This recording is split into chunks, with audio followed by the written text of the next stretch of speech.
किसी ने बड़ी कमाल की बात कही है कि आपके कर्म ही आपकी पहचान है, वरना इस दुनिया में एक नाम के हजारों इंसान हैं। इसी पर आधारित है एक छोटी सी कहानी। ये कहानी एक जादूगर की है जो जादू दिखाने के लिए धीरे धीरे प्रसिद्ध होता जा रहा था। दरबार में यह बात पहुंची, राजा ने उसे जादू दिखाने के लिए बुलाया।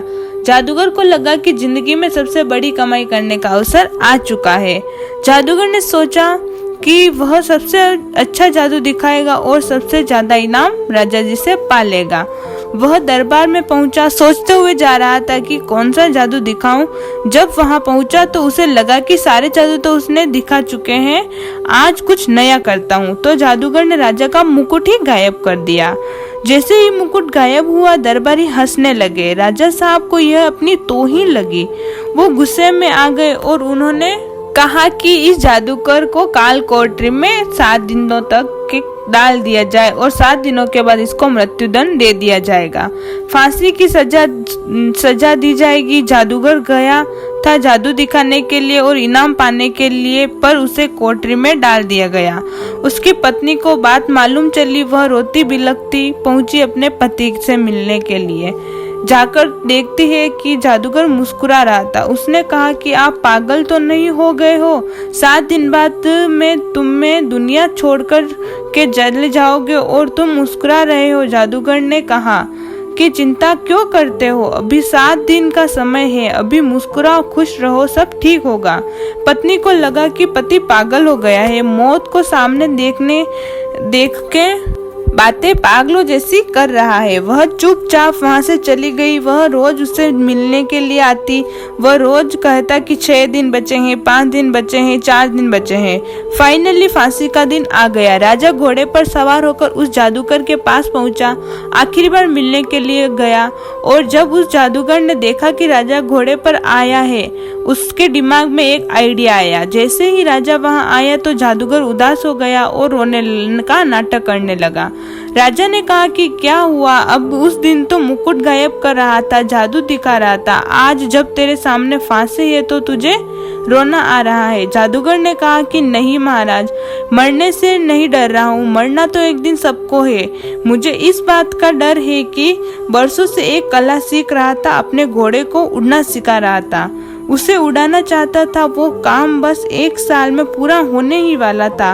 अब मैं वो कला भी अपने साथ लेकर जाऊंगा। मुझे इस बात का अफसोस हो रहा है।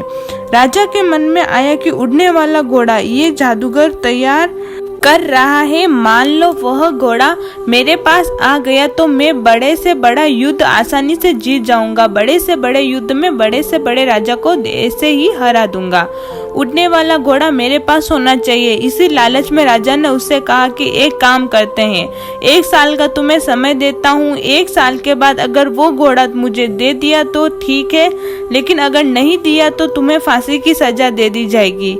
1 साल के बाद जब तक के लिए तुम्हें रिहा कर दिया जाता है। तो 1 साल के लिए उसे बरी कर दिया गया। जादूगर सीधा अपने घर पहुंचा। वहां जाकर क्या देखता है, मातम छाया हुआ था। लोग रो रहे थे, रिश्तेदार आए हुए थे, उसकी पत्नी रो रही थी, लेकिन उससे अपने पति को जिंदा देखकर वह मुस्कुराने लगी, खुश हो गई। सब लोग खुश हो गए।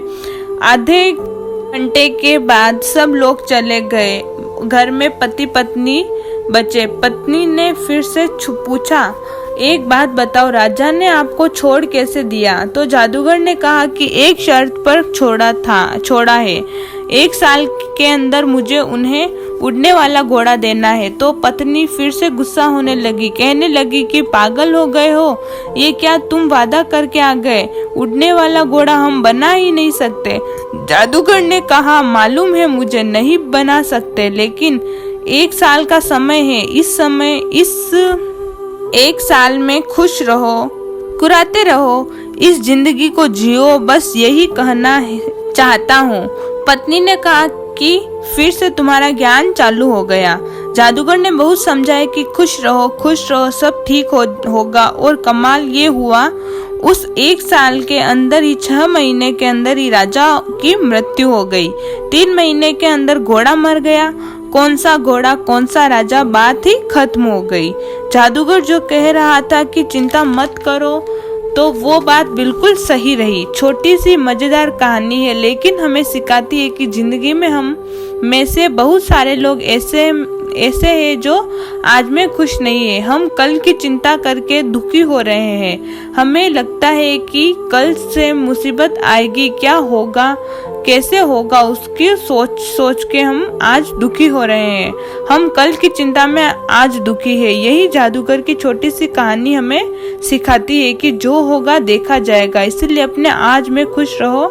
धन्यवाद। इसी तरह के वीडियो के लिए हमारे चैनल को सब्सक्राइब कर दीजिए।